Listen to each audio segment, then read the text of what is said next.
बिस्मिल्लाहिर्रहमानिर्रहीम। आज हम ए लेवल अकाउंटिंग जिसका कोड है 9706/32 उसका अक्टूबर नवंबर 2020 का पेपर 3 करने जा रहे हैं। पेपर 3 में क्वेश्चन नंबर 1 ऑलरेडी रिकॉर्डेड है। इसके अलावा 2021 और 2020 फेब मार्च और मई जून ये पेपर भी मैंने कराए हैं। आप प्राचीन एकेडमी के यूट्यूब चैनल की प्लेलिस्ट पे जाके फोल्डर्स में देख सकते हैं इसको। आज हम अपने लेक्चर का स्टार्ट क्वेश्चन नंबर 2 से करते हैं। क्वेश्चन नंबर 2 कहता है the books of account of RF PLC for the year ended 31 December 2019 showed the following. ये इसने लेजर आपको दिए हुए हैं। T account plant and machinery का टी अकाउंट है। कहता है बैलेंस आपके पास 100 था और बैंक आपने जो प्लांट एंड मशीनरी को डेबिट किया आपने, और ये थाउजेंड्स में वैल्यूज़ दी हुई हैं। इसका मकसद है कि प्लांट एंड मशीनरी आपने ख़रीदा, जो बाय किया वो 38,000 का किया, क्योंकि बैंक नज़र आ रहा है। इसका मकसद है कि परचेजेज है ये। और उसके बाद बैलेंस सी डी 138,000 का ये लेजर शो करता है। प्रोविज़न फॉर डेप्रिसिएशन में बैलेंस था $20 का। 20 का मकसद है 20,000 की हम बात कर रहे हैं। All figures are given in thousands, तो थाउजेंड्स के इसने सिंबल आपको दे दिए हैं 3 ज़ीरोज़, और उसके बाद 20 का मकसद है 20,000। इसी तरीके से इनकम स्टेटमेंट का मकसद ये हुआ कि इस साल जो आपने प्रोविज़न फॉर डेप्रिसिएशन, जो इस साल का डेप्रिसिएशन है वो बेसिकली है 12,000। तो आपने एंट्री क्या पास करी, इनकम स्टेटमेंट को डेबिट किया और प्रोविज़न फॉर डेप्रिसिएशन को आपने क्रेडिट किया, तो एंडिंग बैलेंस आपका 32,000 का बनता है।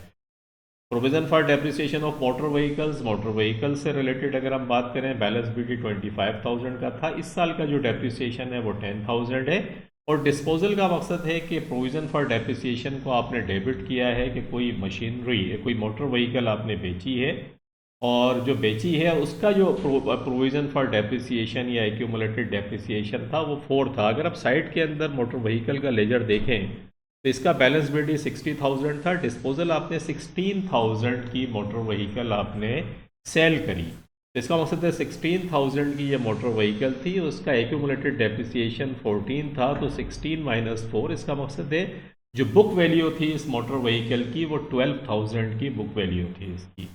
ये दैट्स द पॉइंट जो हमने यहाँ से देखा। और इसका बैलेंस सी डी 31,000 आया। इंटरेस्ट पेएबल कहता है कि बैलेंस बी डी जो शुरू के अंदर था इतना पे करना था आपको इंटरेस्ट। इनकम स्टेटमेंट का मकसद है कि इस साल का जो इंटरेस्ट एक्सपेंस है वो बेसिकली 4,000 बनता है। बैंक के थ्रू आपने पेमेंट $5,000 की आपने पेमेंट करी। 5,000 में से इस साल का जो एक्सपेंस है 4,000 है, और 1,000 प्रीवियस ईयर का था, इसीलिए देखें बैलेंस सी डी जो है 1,000 आपको लिखा हुआ नज़र आ रहा होगा। तो बैलेंस शीट इसका 1,000 बनता है। इसका मकसद है टोटल पेमेंट हुई 5,000 की, जिसमें इस करंट ईयर का जो इंटरेस्ट है वो 4,000 है। Retain earning balance B D 33,000 था। प्रॉफिट फॉर द ईयर, ये इस साल का प्रॉफिट है पूरे साल का। डिविडेंड पे किया आपने 8,000 का। जनरल रिजर्व में 18,000 ट्रांसफ़र करे आपने, और बैलेंस सी डी आपके पास $22,000 का बचता है।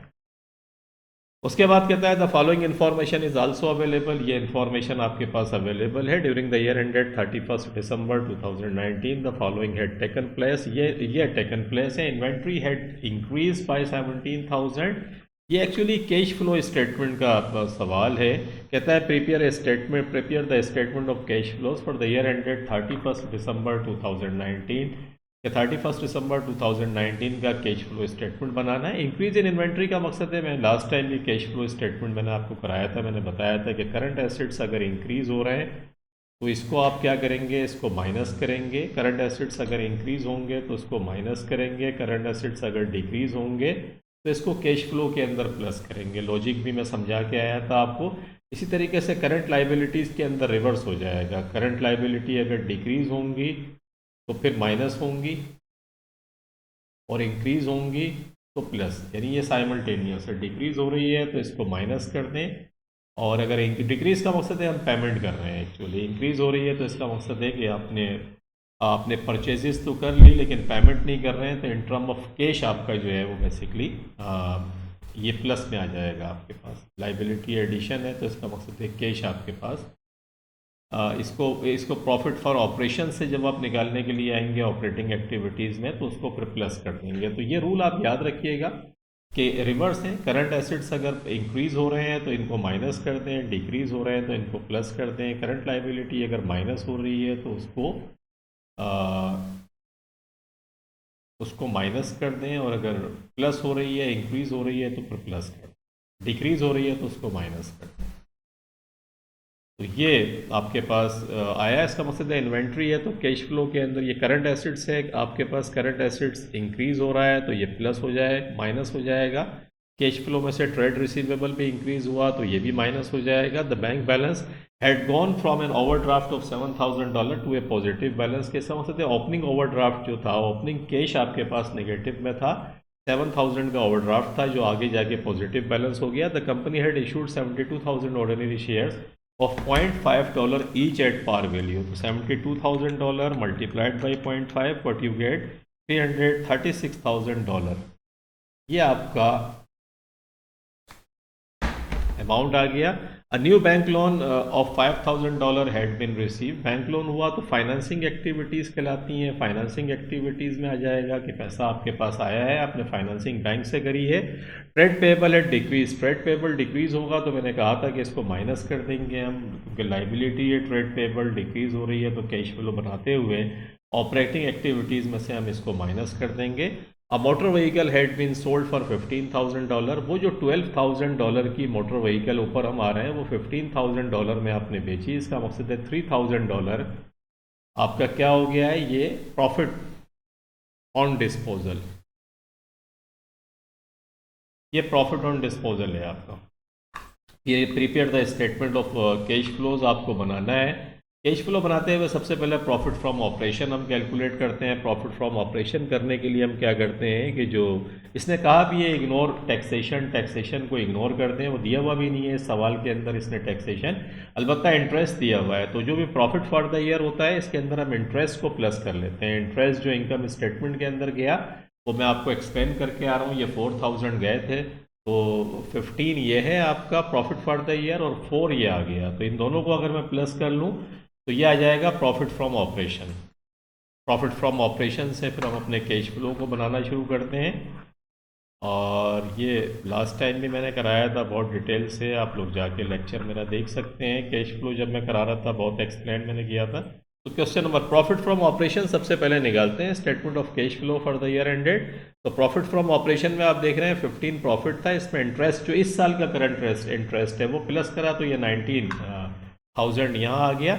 इसमें से नॉन कैश आइटम्स जो हैं वो आप करें। नॉन कैश आइटम क्या होते हैं कि इसमें डेप्रिसिएशन जो है उसको ऐड बैक कर लेते हैं, वो एक्सपेंसेस जो आपने इनकम स्टेटमेंट में से माइनस किए थे, और नॉन कैश एक्सपेंसेस, तो नॉन कैश एक्सपेंसेस जो हैं वो आप प्लस कर लेते हैं, ऐड बैक करते हैं, क्योंकि एक्चुअली पेमेंट आपने नहीं करी उनकी। तो देखें प्लांट एंड मशीनरी का डेप्रिसिएशन 12,000 है और मोटर व्हीकल का 10,000, तो 12,000 और 10,000 ये आप देख रहे हैं। प्लांट एंड मशीनरी का 12,000 और मोटर व्हीकल का 10,000। प्रॉफिट ऑन डिस्पोजल और ऐसी इनकम जो नॉन जिसके पास से कैश आपके पास, क्योंकि जो टोटल कैश आएगा वो तो हम इन्वेस्टिंग एक्टिविटीज़ के अंदर प्लस कर देंगे, जो हमारे पास 15,000 आ रहे हैं। इनकम स्टेटमेंट के अंदर से जो प्रॉफिट हमने दिखाया था, जो इनकम हमने ऐड करी थी, उसे माइनस कर देते हैं। और मैं अब समझा के आ रहा हूँ कि 3,000 का प्रॉफिट ऑन डिस्पोजल था आपका ऑफ मोटर व्हीकल जो आपने ऐड किया था, माइनस कर दें इसको। उसके बाद मैंने आपको समझाया था कि करंट एसेट्स के अंदर अगर इंक्रीज़ होगा तो उसको माइनस करेंगे। ये भी मैं आपको समझा के आ रहा हूँ कि करंट एसेट्स अगर इंक्रीज़ होते हैं तो उसको क्या करेंगे,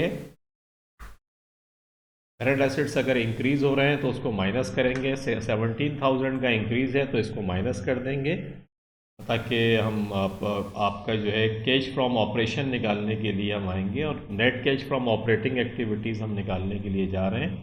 तो ये इंक्रीज़ हुआ था ट्रेड रिसीवेबल, और ट्रेड रिसीवेबल भी आपको पता है इंक्रीज़ हुआ था। तो ट्रेड रिसीवेबल 3,000 से इंक्रीज़ हुआ था, इसको भी हमने प्लस, इसको माइनस करा हमने लाके। और डिक्रीज़ इन ट्रेड पेबल, मैंने कहा था लाइबिलिटी अगर डिक्रीज़ होगी तो उसको भी माइनस करेंगे।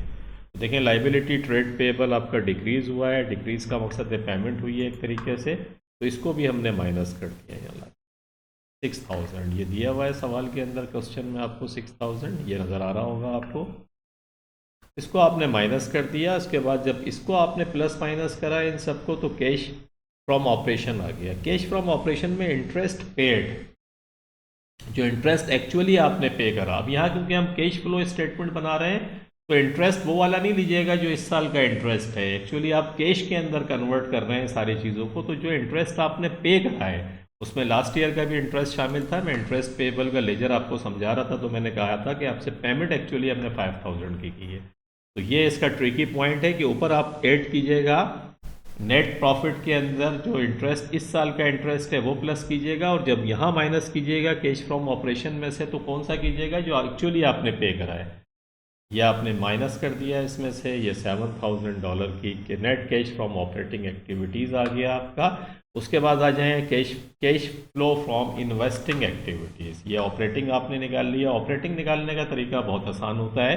सबसे पहले जो आपका प्रॉफिट है, प्रॉफिट फ्रॉम ऑपरेशन आप निकालने जो मैंने बताया। उसके बाद नॉन कैश आइटम्स जो आपने डेप्रिसिएशन हो गए, अमोर्टाइजेशन टाइप की चीज़ें हैं जिनकी जिनके जिनके अगेंस्ट में कैश की पेमेंट नहीं हो रही है, लेकिन उनको एज एन एक्सपेंस आपने रिकॉर्ड किया था इनकम स्टेटमेंट में, उनको ऐड बैक कर लें। ऐसे ही नॉन प्रॉफिट जो प्रॉफिट है, डिस्पोजल वगैरह से रिलेटेड प्रॉफिट है, कोई इनकम है, तो वो इनकम आपने जो ऐड करी थी उसको माइनस करते हैं। करंट एसेट्स के अंदर अगर इंक्रीज़ हो रहा है तो उसको माइनस कर दें, डिक्रीज़ हो रहा है तो उसको प्लस कर दें।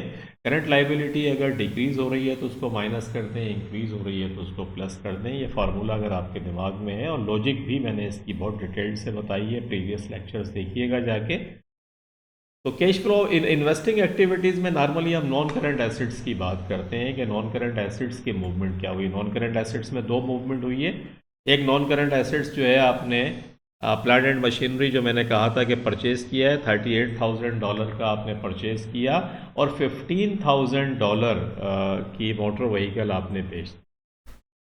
तो प्रोसीड्स आई है 15,000 आपकी। आपने पेमेंट कितनी करी?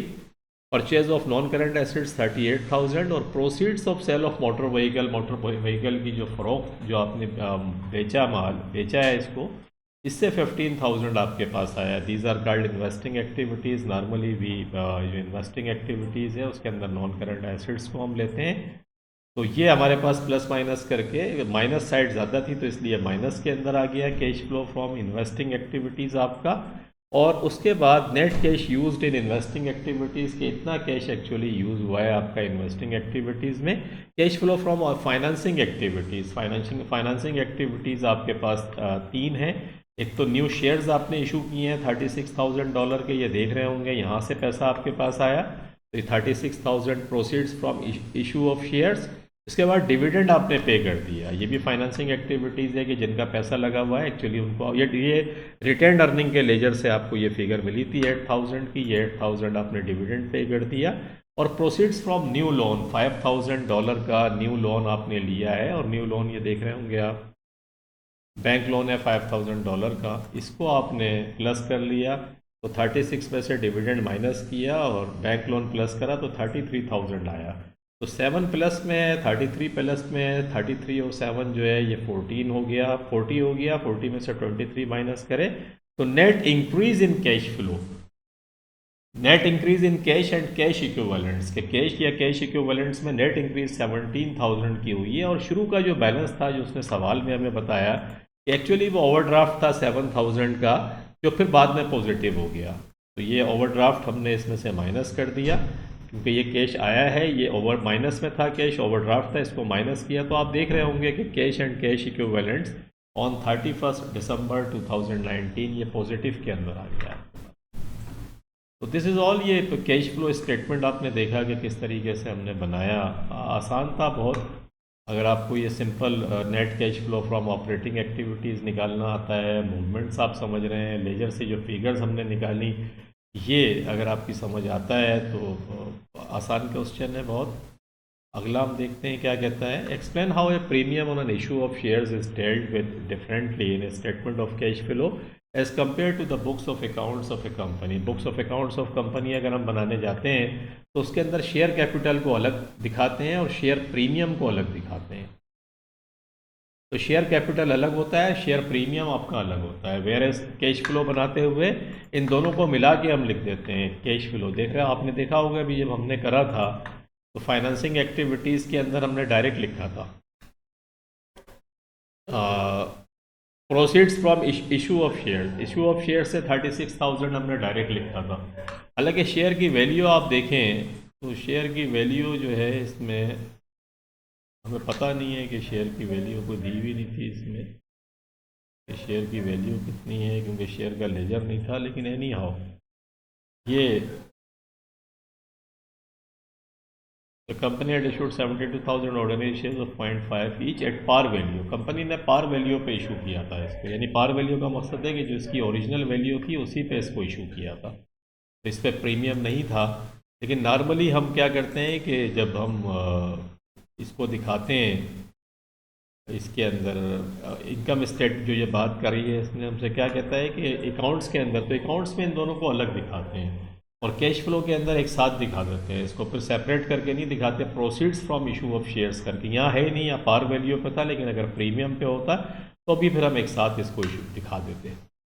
एक तो डिफरेंस ये है, इन a statement of cash flows the amount of the share premium is added to the par value to show total proceeds। par value में उसको ऐड कर लेते हैं और total proceeds शो करते हैं। whereas in the books of accounts it is recorded separately from the par value in a separate ledger account called share premium account के अंदर इसको हम रिकॉर्ड करते हैं। तो ये रीज़न थी इसकी। State 3 reasons why company might prepare statement of cash flow. Cash flow क्यों बनाते हैं? एक तो स्टेट्यूटरी रिक्वायरमेंट्स भी है। स्टेट्यूटरी रिक्वायरमेंट्स IAS 7 को आपको लाजमी करना है to comply with IAS 7 international accounting standard 7, और ये रिक्वायर्ड है आपका कि आपको लाजमी बनाना है। स्टेटमेंट ऑफ फाइनेंशियल स्टेटमेंट्स आपके कंप्लीट ही नहीं होंगे अगर आप इसको नहीं बनाएंगे। तो लीगल रिक्वायरमेंट है to explain why profit is not equal to increase और डिक्रीज इन कैश।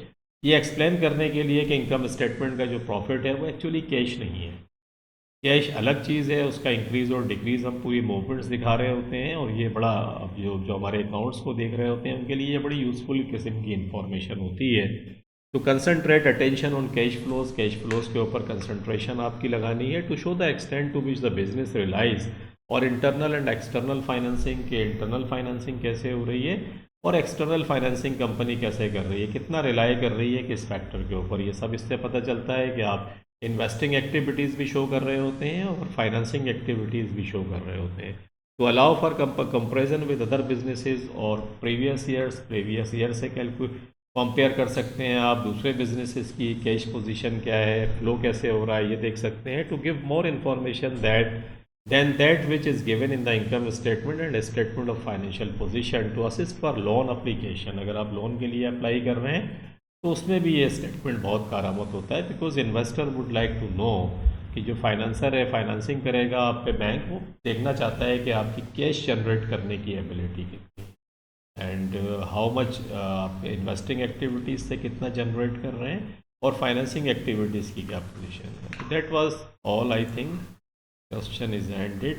ये आपका सवाल ख़त्म हो गया। तो कैश फ्लो स्टेटमेंट होप आपकी समझ में आया होगा। इसके दूसरे सवाल भी जो मैंने पहले कराए हैं वो ज़रूर जाकर देखें, ताकि आपको अगर कोई चीज़ समझ नहीं आ रही है तो फिर प्रीवियस लेक्चर से समझ में आ जाएगी। और ये सवाल क्योंकि बार बार आ रहा है तो इसलिए हम इसको कीप प्रैक्टिसिंग और वीडियोज़ आप देखते रहें। आगे भी मैं इंशाल्लाह ज़िंदगी बखैर तो वीडियो रिकॉर्ड कराएंगे। नेक्स्ट जो क्वेश्चंस आ रहे हैं तो उसमें भी आपकी प्रैक्टिस हो जाएगी और प्रीवियस को भी जाकर देखें। और एक काम और करें कि ये जो आपके जो जूनियर्स हैं O level accounting AS level accounting के भी बहुत अच्छे खासे पेपर्स मैंने कराए हैं। तो जो आपके सर्कल के अंदर जो बच्चे हैं A लेवल के हैं, O लेवल है, AS लेवल है, उनको भी ये चैनल और ये जो वीडियोज़ हैं वो स्ट्रॉन्गली रिकमेंड करें। और ये जो हम फैसिलिटेट कर रहे हैं स्टूडेंट को, इसके अंदर अपना हिस्सा डालें। Thank you very much for watching the video. Allah Hafiz.